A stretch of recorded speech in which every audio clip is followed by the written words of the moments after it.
Hello, this is Waqar. I am a doctoral researcher at the Center for Applied Language Studies, University of Jyvaskyla, Finland. In my today's session, I will be talking with you about Foucauldian discourse analysis.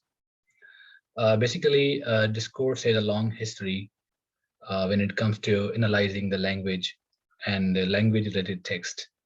For example, Alastair Pennycook in his article 94, he actually has divided this analysis into three categories. One is the supersentential level, where it was important to analyze the language only, to understand how language operates, how language functions, to analyze the semantic, phonological, and morphological features of the language. So that was very initial stage of discourse analysis. And later on, it was not only the language which was important, but language was always seen in a close relationship with the context, with the society, with the structures. And when we talk about society and structure, definitely we have to look into the ideologies which operate through languages. So language and ideology, that became intertwined, and therefore studying language within the discourse analysis was not only limited to the analysis of linguistic entities, but we have to see the different ideologies and different power relations, which operate through language. And that was something which was done within the Marxist, analysis, using critical discourse analysis, CDA, proposed by Norman Fairclough. And then at the third stage, that was a different kind of discourse analysis, which was actually drawn on Michel Foucault's approach, and henceforth, that was known as a Foucauldian discourse analysis. And there are certain, differences between CDA, critical discourse analysis, and then Foucauldian discourse analysis. Maybe in some other sessions, I would be talking about how they are different from each other. But even in today's session, I will be highlighting some of the differences between them. But in next session, we would try to have a look at these two different models in a broader sense. So basically, FDA is situated in a post-structural tradition. So when you talk about Marxist analysis of language, and that is using CDA, it is somehow in the modernist school of thought, and the notion of power, which is conceptualized within Marxist analysis, and then post-structuralist analysis, that is again very much different. So we have to look at these different variations in the definition of discourse, the definition of power, to analyze text. So I will be talking about Foucauldian discourse analysis, and that comes from the very leading theorist Michel Foucault, who was a French philosopher and a historian of systems of thought. Okay, and we would see in today's presentation how and what Michel Foucault actually contributed, okay, to the body of discourse studies, or to the body of overall human sciences, and how his work is divided.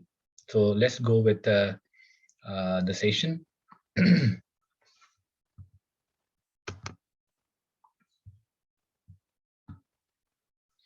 So basically, when we talk about Michel Foucault's work, his work is actually divided into two categories. One is archaeology and other is genealogy. He has analyzed, different systems of thought, either archaeologically or genealogically. That the first part of his life was more, focused on archaeological analysis of the text, and the later part was actually focused on analyzing the text genealogically. So let's try to understand these two terms first, and then we will try to classify his work into two different broader categories. So, for example, when we talk about archaeology, Foucault is quoted in one of the important references. There's a Horrocks 2005. It's a graphic guide to understanding Michel Foucault. So he says that by archaeology, I mean the description of an archive. By this word, I do not mean the masses of the text gathered at a given period, those from some epoch which have survived erasure, I mean the set of rules which at a given period and for a given society. So in archaeological analysis, actually, Michel Foucault is more interested in understanding the rules, the principles, the structures that govern the production of the knowledge in any society. Foucault believes that uh, in different phases of history, there have been different rules for constructing knowledges. For example, he has used the word episteme that I will be talking about. He believes that there are different epistemic epochs. There are different epistemic periods, and he has uh, referred to those epistemic periods, constructing knowledge through specific structures and specific regularities and the principles which were only specific to that particular era. So this is where in his archaeological analysis, he is more interested in the neutral archaeological structures that construct knowledges. My archaeology historicizes meaning. So when he tries to understand the knowledge construction, he tries to look at in the history. Now, by history here, he doesn't try to link the knowledge as a product of the history, or it has been constructed over history. In his archaeological analysis, he actually adopts a synchronic approach. So that means he tries to look at knowledge at a given time. He tries to understand how at a particular period of time in history the knowledge has been constructed. This is where archaeology uses a syntactic approach, and this is where I would say that Michel Foucault is uh, adopting his position as a structuralist philosopher in his archaeological analysis. But you will find that he has uh, deviated from this position in his later work, and he stands out as a post-structural philosopher. It is because in the later work you will see that there's so much history into his work.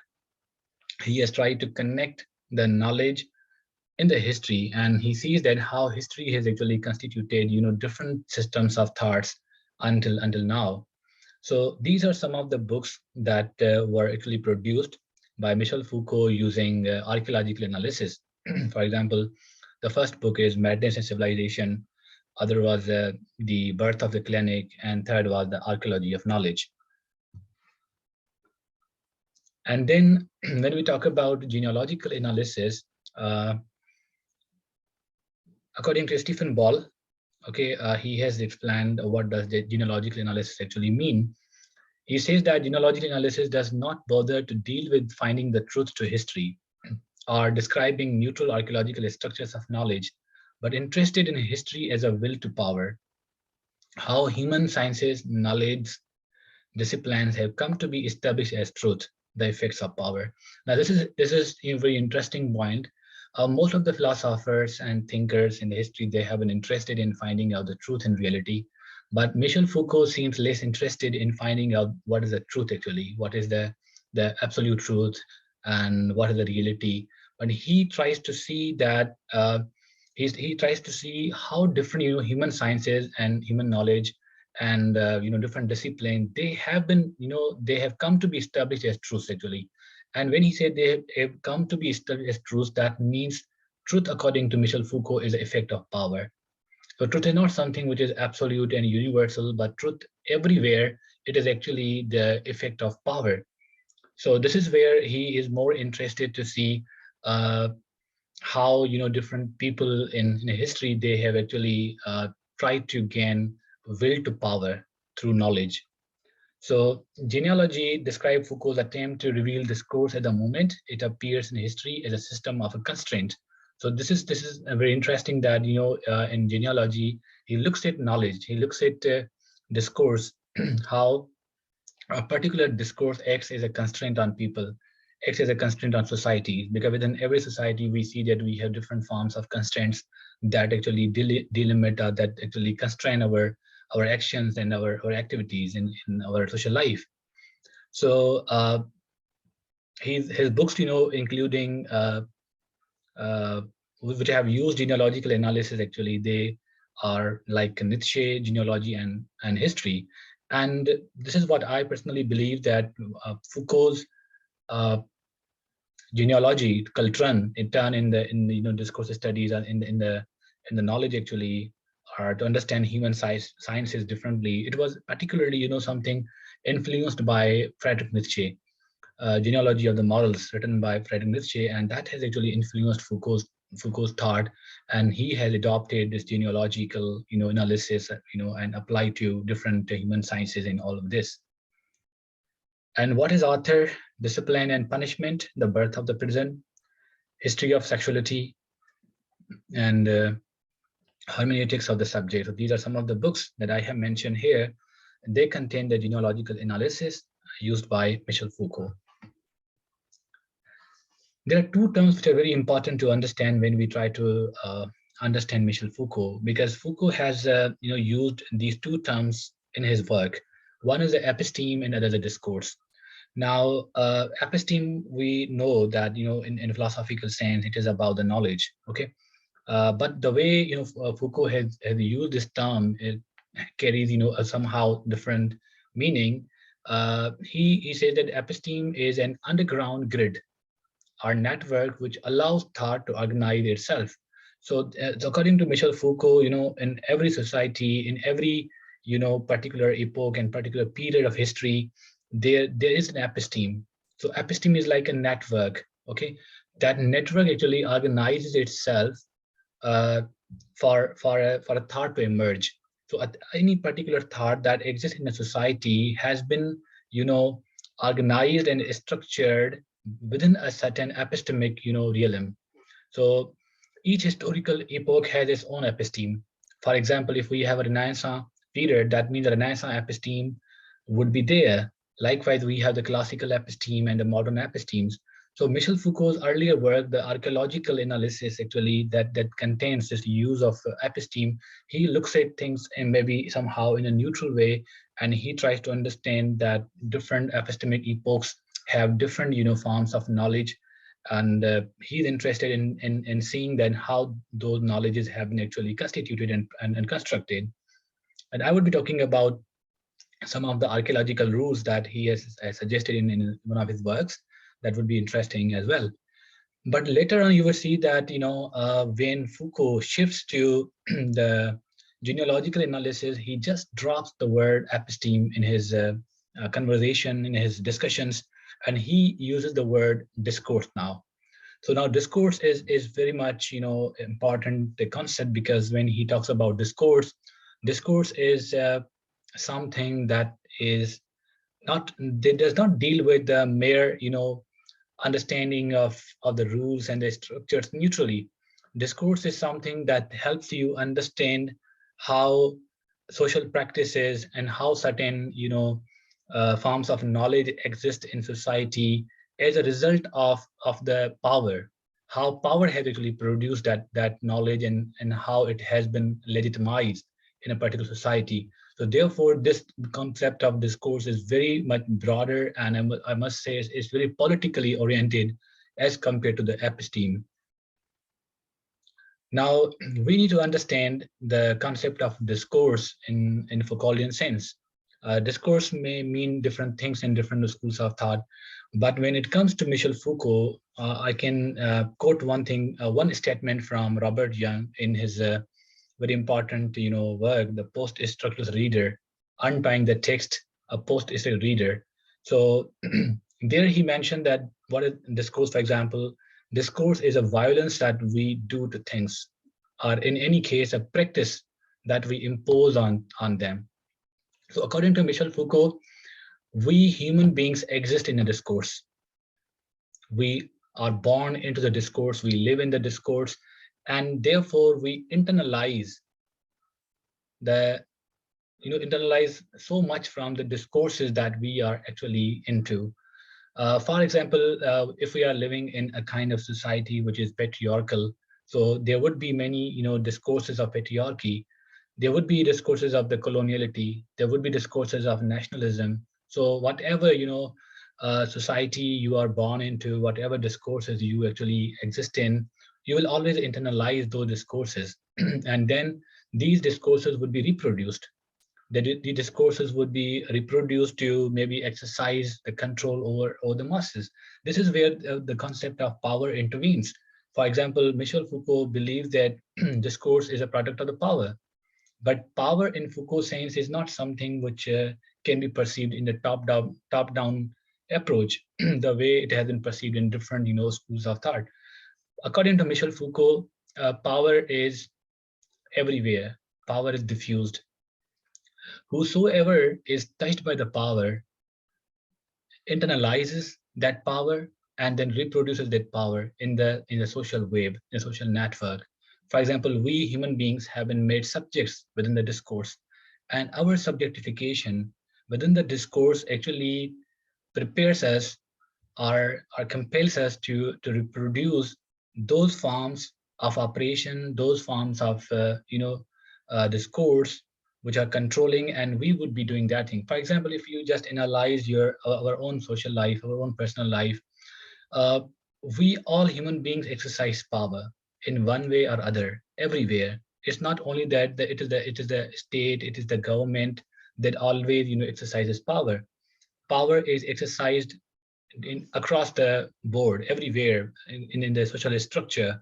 For example, there may be within the discourse, let's say social class, for example, there can be a discourse adopted from the gender based ideologies, and definitely likewise if we just analyze so much can be fine. So therefore he believed that discourse is a violence actually. Okay, and we live in that violence. We do that violence to things. We do that violence to the people, and we are affected by that violence, and then we reciprocate it to the people who are living actually with us. So extending the definition of discourse, basically Foucault treats discourse in three different ways. In the first instance, he sees that discourse is maybe the general domain of all statements. So he looks at the discourse linguistically. The discourse is something at the language level, but that's the very first and the primary orientation toward discourse in Foucauldian sense. Secondly, he says that discourse is an individualizable group of statements. Now, this is a very interesting point here. For example, Sarah Mills, she has commented on it, and she said that by this statement, by individualizable group of statement, Michel Foucault actually means that there are different kind of discourses. So group of statement means we have different kind of discourses. For example, a discourse of nationalism, a discourse of masculinity, a discourse of maybe femininity that can be there, a discourse of racism. So here you would see that there's one other researcher, James Paul Gee, who introduced the concept of big D discourses and small d discourses. So small d discourse is all about the linguistic analysis, the analysis within the discourse at a language level. And big D discourses is actually the discourses that relate to the ideology, that relate to the political orientation. So here, in the second statement by individualizable group of statement, Michel Foucault actually talks about those big D discourses. And this is where this concept of statement is very much similar to his teacher Althusser's use of ideology. Althusser was a Marxist philosopher, and he used the word ideology. And ideology and statement, they are actually same in Michel Foucault's sense. By statement, he doesn't talk about the linguistic utterance or the linguistic entity when he actually talks about the ideology. The same goes with Roland Barthes' use of term myth. So myth and ideology and then a statement, they are actually same in somehow they are same. Okay, so one of other comments from from Bale et al. 1991, that the Foucault effect. And what does Foucault say about discourse here? He says that what I mean in analyzing discourse is not the system of its language, nor in general sense its formal rules of constructions. For I am not concerned about knowing what makes it legitimate or make it intelligible, or allows it to serve in communication. The question which I ask is not about codes, but about events, the laws of existence of statements. So there you will see that Foucault is more interested in looking at how certain statements exist, how certain ideologies actually exist in society. What are the laws behind that, that which render them possible, then the other in their place, the conditions of their singular emergence. For example, if there are some statements that exist in any society, then what are the conditions under which these instances, these statements exist? Why some statements exist and others disappear? Why some statements are legitimized while others are neglected? So this is where he tries to look for the conditions and in the laws which legitimize some kind of statements. Their correlation with other previous or simultaneous events, discursive or otherwise. So Foucault believed that power is discursive, and therefore the kind of laws that would legitimize some of the statements to exist in the society, they would be actually discursive too. So there are two important works that I would discuss here from Michel Foucault. There's so much written by him and written on him, but I would like to discuss two of his important works that can be really helpful to understand Foucault's approach. One is Politics and the Study of Discourse, and other is The Order of Discourse. So let's go with one by one. So Politics and the Study of Discourse, which was originally produced in 1970s, and it is actually included as a chapter in the Foucault Effect, Studies in Governmentality. So this is where Michel Foucault actually talks about the archaeological analysis. How can archaeological analysis be applied to certain data, certain text or interviews or any kind of qualitative data is there.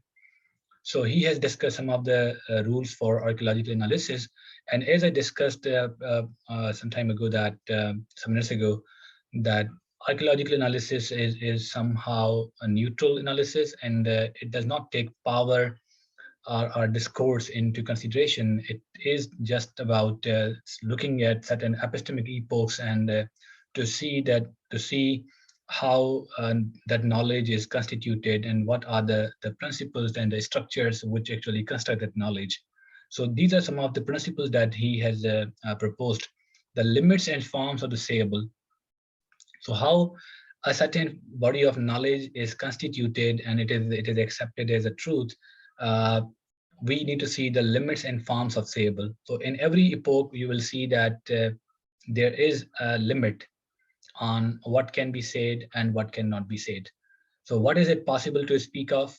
What is constituted domain of discourse?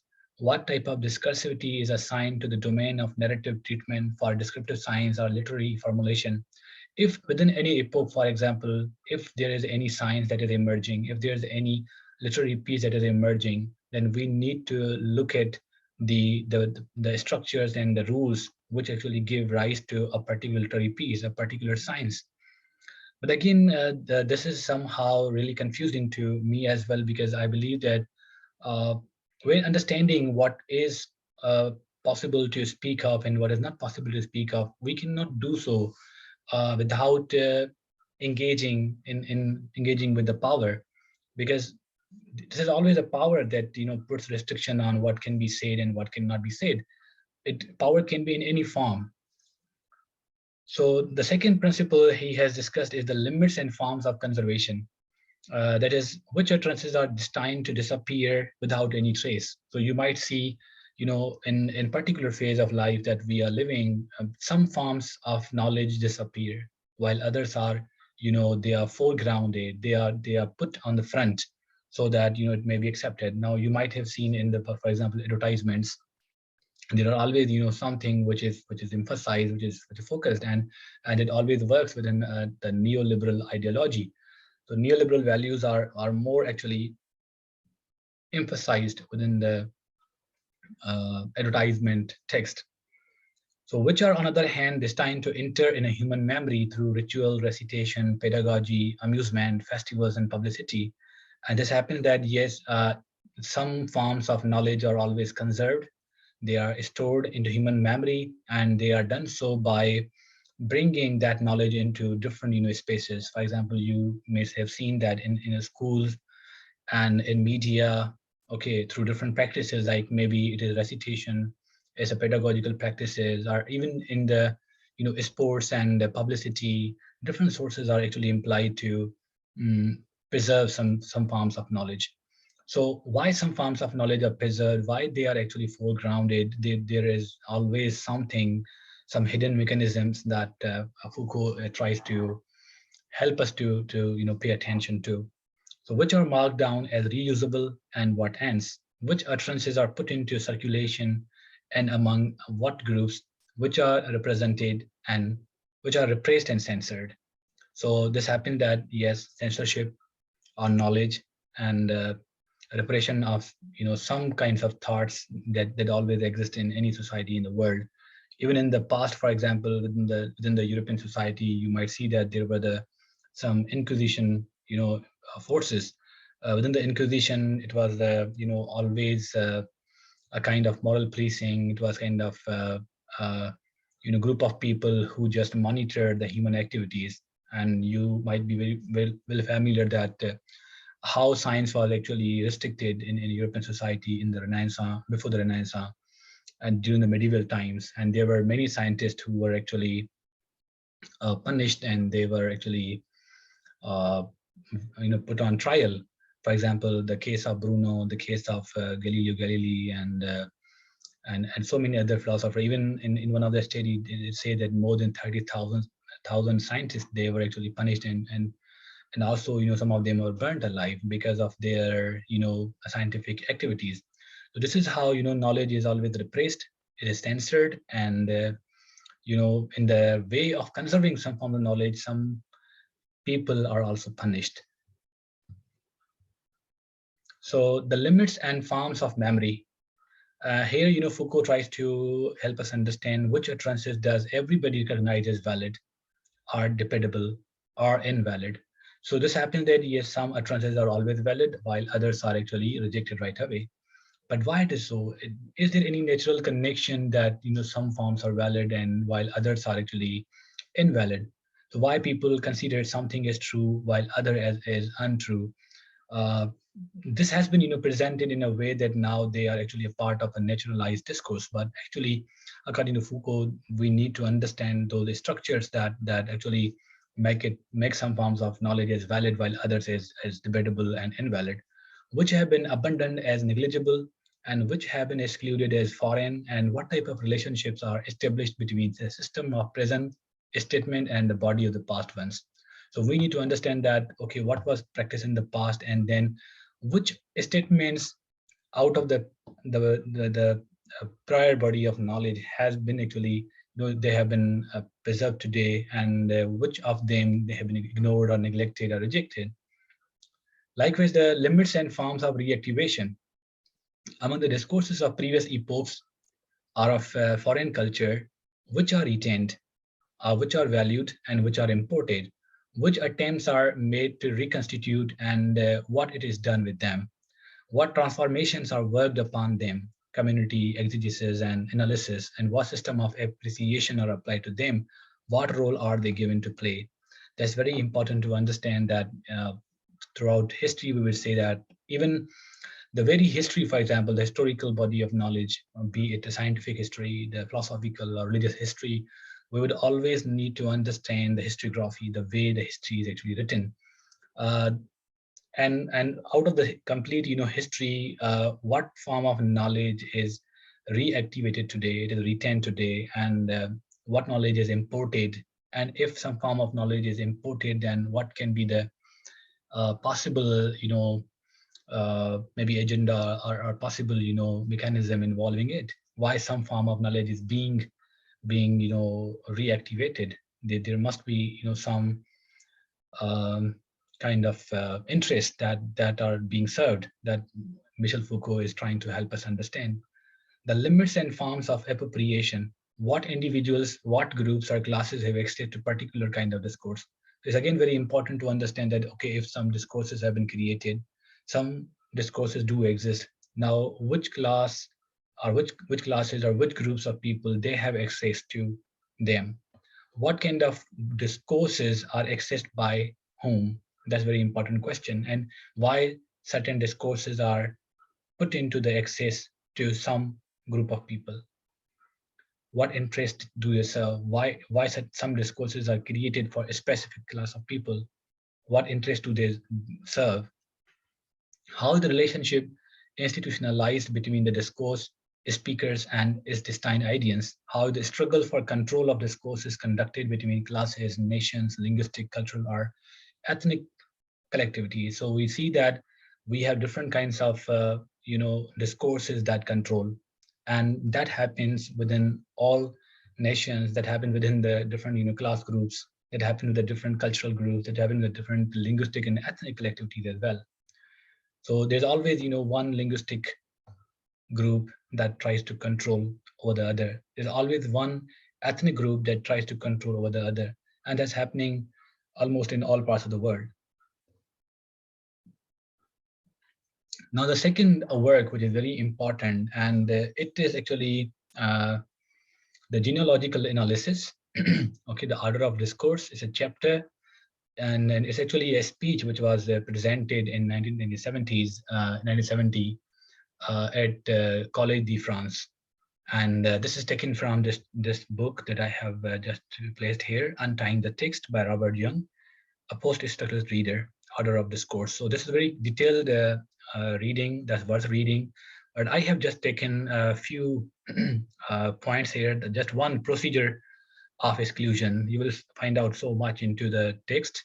So the order of discourse was written in 1970s at the turning point of Foucault's shift from archaeology. So within archaeology, he has talked about episteme, he has talked about archaeological structures, and that was based on the synchronic analysis. But when he just shifts his approach towards genealogy, then this order of discourse is more like the historical, that is diachronic, and he looks at the history as an important force to give rise to different systems of thought. So he is more interested in the political mapping of the different systems of thought. The power is at the heart of the genealogical analysis here. So in the procedure systems of exclusion, he has talked about three important things, that is prohibition, division and rejection, and then true and false. These three categories are implied by the power to exercise control, to exclude people from different group, different structures. So we will see one by one how these powers are actually, these power tactics are used to exclude the people from different structures. So the first one is prohibition. Now we always see that we are always prohibited to do something in any society, and we take it as something maybe natural. There's a natural relationship between what is being prohibited to us and what we actually don't do it. So we take it as a part of a naturalized discourse. But according to Foucault, all discourse is discursively constructed. All discourse is socially constructed, and power itself is a discursive. Power itself is engaged in producing knowledges. Knowledges produce discourses. So this prohibition, what is not to be done and what is to be done actually, that is one of the procedure of exclusion. Maybe it is because some people have access to it. Some people have the privilege to enjoy that particular thing that we are asked, we are actually prohibited to go for. So according to Foucault, the tightest regions where the procedure of exclusion is working in function include politics and sexuality. We might have observed, for example, there are so many societies we see that, for example, they are always prohibited to talk about few things. Let's say you cannot talk about the politics, you cannot talk about the sexuality, you cannot talk about the religion. We are prohibited to do it. Even, for example, as a student, as a teacher, or even as a maybe having another role in the society, we are always, asked not to, be part of the politics, because politics is considered as something, maybe bad, something which has very, negative meaning. And therefore, a teacher cannot do politics because politics is bad. Okay. And even within families, for example, people are prohibited and they are asked not to engage in the political processes, to join political parties and all these things, because the connotation for the politics, talking about sexuality, talking about the religion, the connotations have been created in a way that they make it actually now seem the way they do. So this is how, by creating this discourse of prohibition within any society, we are actually maybe the power is trying to censor, trying to repress certain thought. Okay, because when we engage in politics, when we engage in the discussions on sexuality and the religion, we actually can have something quite interesting, that the desired outcome that we as human beings want in our life. But because of this prohibition and as a very important power tactic, and we are actually asked to stay away. Likewise, we have division and rejection as a second strategy of the power. Now, this is very important. Here, Michel Foucault gives an example of madness, for example, how some people in the European society, they were categorized as mad. They were categorized as abnormal. And what makes somebody count as normal, and what makes somebody call himself or herself as abnormal? What is the actually point there? So it's not like there's a complete natural relation there. Made is made because he is made. It's not like that. Made is actually a subject position that is constructed in history according to Foucault. For example, Foucault Foucault gives an example of the Enlightenment age, okay, during the 18th century. He shows that how some people were actually categorized as, irrational and made actually are insane. For example, he shows that there were two criteria at that time in the Enlightenment epoch. Let's say that was the freedom and reason. So anybody who conformed to these standards like reason and freedom, they were actually considered as rational. Okay, they were considered as the sane. They were considered as the normal human beings. And those who deviated from these two reasons and they talked something which related to their emotions and which was quite out of their intuition and which was based on the faith and some other tools of knowledge, they were right away rejected, and they were labeled as irrational, abnormal, and the made. And the discourse of made, that was completely rejected. That was not made part of the public discourse. So we would uh, see, for example, here Michel Foucault has given example of uh, that during the this particular time in the Enlightenment, that there were the mental asylums, okay, that were created.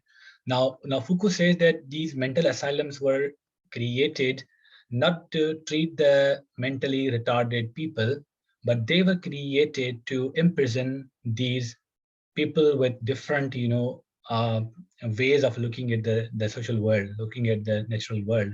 Those who failed to conform to the uh, standards of freedom and reason, they were actually just kept in those mental asylums. And very interesting example is a ship of fools.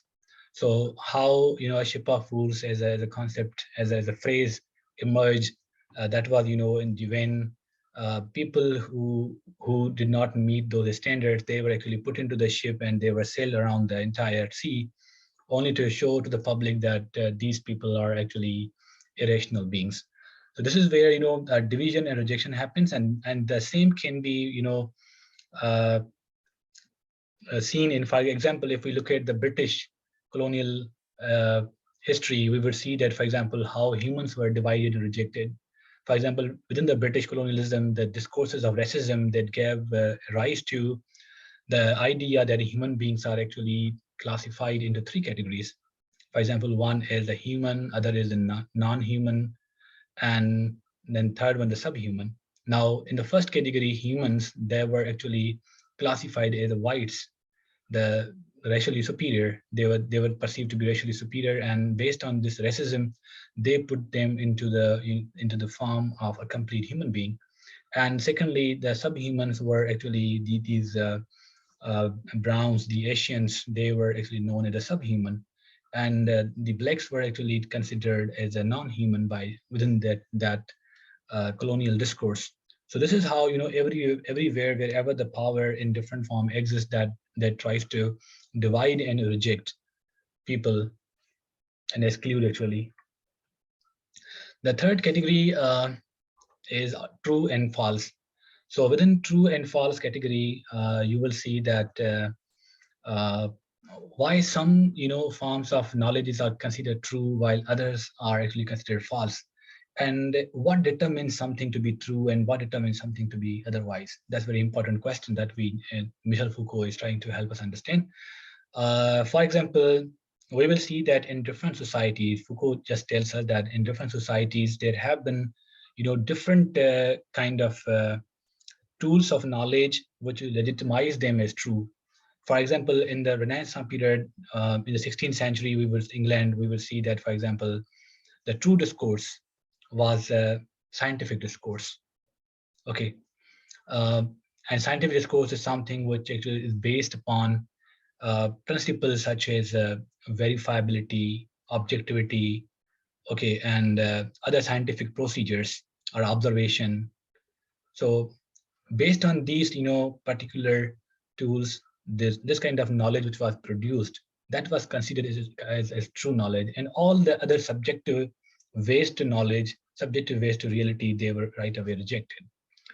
And this is how even this, scientific paradigm, scientific turn in human history, that also, affected or influenced, other fields of other fields such as sociology, anthropology, political science, and all they were actually now started to be reconceptualized as scientific disciplines.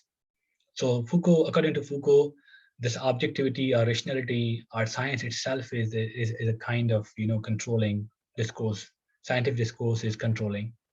It's not that the truth that is produced by the science is something which is absolute and which cannot be questioned, but how people are controlled within the scientific discourse is again something which is worth paying attention to. So how does it happen actually? Foucault says that this will to truth, like the other systems of exclusion, rests on institutional support. It is both reinforced and renewed by whole strata of practices such as pedagogy, of course, and the systems of books, publishing, libraries, learned societies in the past and laboratories now. But it is also renewed, no doubt, more profoundly by the way in which knowledge is put to work, distributed, and in a sense attributed in a society. So after understanding this, these two important works, one was archaeological, other was genealogical, we need to see how Foucauldian discourse analysis, FDA, can be considered in applied linguistics. And today we see that there are many studies which actually use Foucauldian discourse analysis in their study. FDA is basically, as I said, it is a post-structuralist in approach. So post-structural turn in applied linguistics has recently been conceptualized, and people have started looking at the construction of subjectivity. For example, a recent book by Tim McNamara that was about construction of subjectivity. That's very interesting. Language and subjectivity, actually. So Foucauldian discourse analysis in applied linguistic research. Pennycook argues that Foucauldian discourse analysis helps researchers in critical applied language studies more comprehensively, since it avoids the reductionist and totalizations in its analysis, is practiced in Marxist-based model of discourse analysis, CDA, which reduces power relations to class relations. So FDA is different from CDA. In one of the differences between them is CDA is a kind of reductionist model because it is situated in the Marxist analysis of the language, and therefore within it, it would be the class relation, and it would be the economy that would be the basis of social inequalities and injustices and marginalization and everything. But when we talk about post-structural analysis, discourse analysis, that would be that is context dependent, and there can be different reasons for the social inequalities. It's not only the economy or the class that would be responsible all the time. So Foucault's approach to discourse helps deconstruct the monolithic unitary character of power and social domain, which is at the center of Marxist, functionalist, structuralist theories alike. So this is where I told you already that Foucault looks at the power in different way. For Foucault, power is everywhere. So power in Foucauldian sense is not linear or top-down. It is a strategy that operates through people. It is diffused. It has no single point. Wherever it goes, it touches the human body. It shapes them. It is not always negative or coercive, but always also productive. It creates docile bodies and also its own resistances. Possibility for the counter discourses. That means within Foucauldian sense, if there's a power, there's a possibility of the resistances. If there's a discourse, there's a possibility of the counter discourse as well. And the counter discourse is liberating. Power is discursive in FDA. It produces, it's a product of the discourses. It's not a produce. Okay. Pennycook, he further defines and argues, for example, that the central to Foucault's work is to write histories of how humans are made subjects. The subjectification is also a very important concept in the Foucauldian theory, Foucauldian model. So how humans are made subjects, because according to Foucault, individuals are produced rather than pre-given. So it's not natural what we are today. It is because we are essentially what we are today. There's no essence that we have as a human, but we as a human, the way we exist in a society, we have been made subjects. Now, this concept of how humans are made subject was actually discussed by Althusser, a Marxist philosopher, Ideological State Apparatus, one of the articles that he actually wrote, and there he mentioned how humans are made subject, and that was taken up by Michel Foucault as well. Foucault considered this construction of subject as a central in discourse and thinks that it is in discourse that power and knowledge are joined. So this is where you will see that when we talk about discourse, so discourse is simply equal to power oblique knowledge. He doesn't differentiate, it doesn't simply say power and knowledge, but it is oblique. That means discourse is a result of power and knowledge. And power here, again, I would emphasize that power is not the one which is state-centric alone. Power is everywhere. Power exists in different forms, within different groups, within different culture, within different ethnicities, within different even individual bodies. In this sense, discourse is not way of thinking and producing meaning, rather it is a way of constituting knowledge. Now, we need to consider, if we want to consider application of FDA in our research, then we need to understand one thing, that Foucauldian concept of, we do not have a Foucauldian theory, by the way. We don't have any single unitary Foucauldian theory that can be applied. Instead of that, we need to look at a Foucauldian conceptual and analytical toolkit. That is something which we need to actually understand. By that I mean we have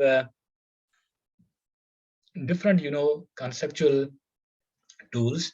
Okay, and we need to understand those particular tools, concepts, and we can apply them in our research, considering their applicability, considering their relevance to our work. For example, one of the Foucauldian conceptual tool is like power and knowledge. So we need to understand power and knowledge. For example, in my own research, in one of my articles, I used just 2 or 3 from this complete toolkit, and I analyzed my data using that tool. And definitely, you don't have any step-by-step, rules to analyze the data. You just need to understand the particular conceptual tool, 1, 2, or 3, whatever you think are suitable for your research, and then you need to understand those conceptual tools. You need to have, in-depth understanding of Foucault's, work on those tools, okay, and what has been written by other people, and then you should have, enough, text written by Foucault and by other people on those tools at your desk when you are analyzing a particular text, and you can apply those, text to just interpret and explain your data. And this is where it's very important to say that maybe the question can arise, for example, then FDA can be a kind of a biased interpretation, it can be a biased research. It can be biased in a way, yes, we can agree, but actually this is very important to note that anybody who is doing FDA is not neutral, simply. And qualitative research does not always ensure the absolute kind of reliability or neutrality in interpretation of data. So anybody who is doing FDA is not without a political stance. So you always have a certain political stance, and that you use to address the inequalities and any form of operation that exist within any kind of society. For example, if there are inequalities in society, if there is the injustice, there's a marginalization, you want to address that, you can do that within any kind of political approach. Maybe if you have a Marxist orientation towards understanding social reality, then you may go for CDA. CDA can be applied as a having a Marxist political stance. Likewise, if you have a post-structuralist political stance, definitely you would be using FDA to understand and challenge those discourses of marginality, discourses of otherization, discourses of racial discrimination, or gender discourses, whatever they are. So you can always have a political stance. So neutrality itself, according to Foucault, it itself is very ideology-driven entity or concept, you can say. So you can see the concept of docile bodies is again very interesting. Governmentality, technology of the power in the self, biopower, biopolitics, microphysics of power, and then procedures of exclusion and subjectification. And there may be some more, maybe I have missed here. So you can always, look at a variety of different conceptual tools to understand them, and then see their relevance to the application of your data. So Michel Foucault is really very interesting, very complex philosopher, but at the same time, I must say, is very intriguing and very interesting theorist. You can really use his conceptual tool to understand how power in society actually functions through discourse, and how discourse is constituted, how we human beings are made subjects in the history, and how we are controlled, and how we can actually liberate ourselves through creation of counter discourses. That's the end of the session, and in the future we will talk more about Foucault. Maybe we will talk about different conceptual tools and conceptual toolkit. Thank you so much.